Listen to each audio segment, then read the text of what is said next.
Hey guys, today we're going to talk a little bit about the man who proves good things come in little packages. James Madison, who will serve as the fourth president of the United States, in addition to doing a gazillion other things like helping to shape the Constitution, writing a whole bunch of the Federalist Papers, serving as Secretary of State, being just an all-around big, giant, intellectual badass. James Madison was 100 pounds soaking wet, around 5'4", which meant he probably looked pretty small compared to George Washington. He was well over 6 feet tall and a cousin of sorts to Madison. I think they were like half cousins or some, those first, second, third, fourth, fifth cousins I once removed. I've never really understood that in the family tree. What is a cousin once removed? Anyway, James Madison is a little guy, but he is a giant in U.S. history. And the point of this video is just to give you a little bit of a sense of who he was.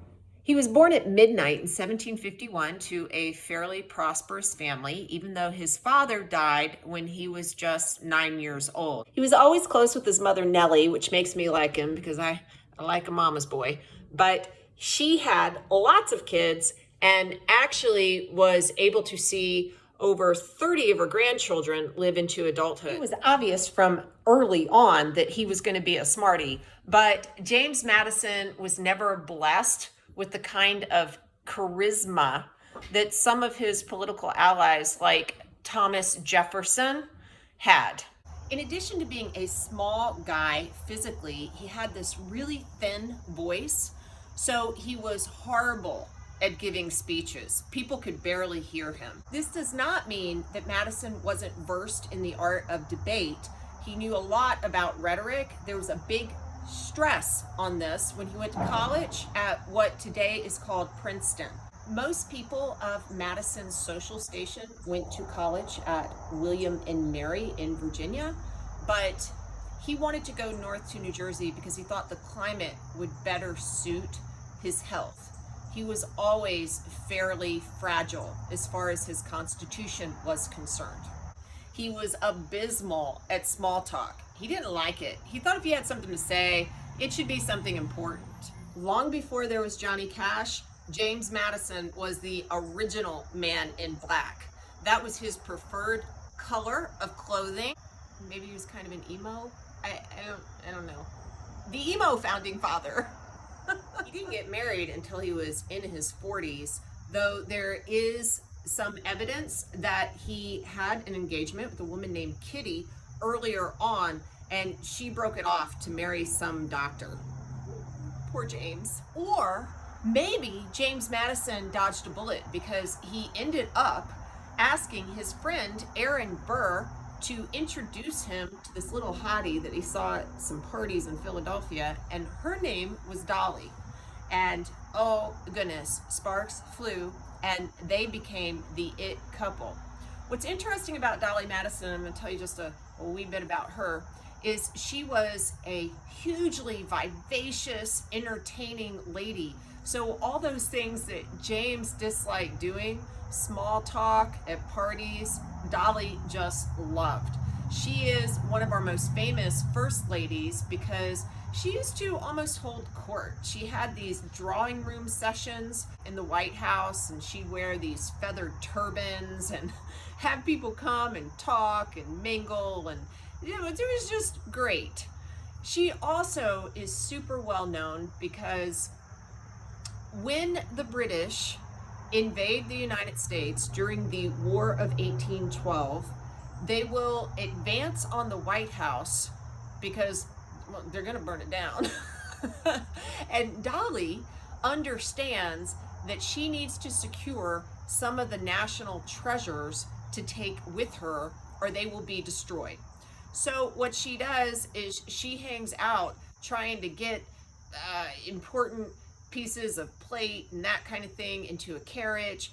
And she was writing one of her friends in a dispatch, oh my goodness, we're trying to get this portrait of George Washington out of the dining room, but it's bolted in a frame and the British are coming. What did I do? They actually cut out George Washington. It was a very famous portrait by Gilbert Stuart, and by that point he was dead, so he couldn't sit for another. So he's a big G. You can't leave behind a big G. Dolly races off ahead of the British to recommune with her husband. Another thing that I've always kind of found interesting about Dolly, but I don't honestly know enough about, so I really do need to do due diligence and look deeper into the issue. But she was raised by a father who converted to the Quaker faith, which means he freed all of his slaves, because the Quakers did not believe in slavery. When Dolly married James Madison, he was a slaveholder. And in addition to that, he was not a Quaker. So she was expelled from the Quaker church. I don't know what kind of conversations they had about slavery. I do know that the Madisons relied on slave labor. James Madison was a pretty garden variety slave owner, and Dolly would sell slaves. Maybe she didn't have any moral qualms that were left over from her childhood. I don't know, but I would still like to have that conversation with her, you know, if I could talk to Dolly's ghost. Getting back to James Madison, another thing that you need to understand about this man is he had an unquenchable thirst for more knowledge. He graduated from college in 2 years, and no, that's not because the curriculum was a lot shorter. It's just because he was brilliant, and I don't think he ever went to bed, maybe. I'm not sure. He was still considered one of the best students, if not the best, where he was. He famously wrote, "Learned institutions ought to be the favorite objects with every free people. They throw light over the public mind, which is the best security against crafty and dangerous encroachments on the public liberty." Think about that a little bit. James Madison believed deeply that you had to hone your ability to reason so that you wouldn't have your emotions pulled one way or the other, like you were a little puppet on a string, for people who were more crafty and able to take away your freedoms. What are Madison's biggest contributions to the United States? They have nothing to do with his military record, even though he was a colonel during the American Revolution. That is kind of an honorary title. He was this little guy. He didn't fight. He wasn't like the Cincinnatus of the day, George Washington. This is true, even though we know James Madison, as a sitting president, actually galloped on his horse into a battle in Maryland during the War of 1812 in 1814. That battle was really bad for the Americans, by the way.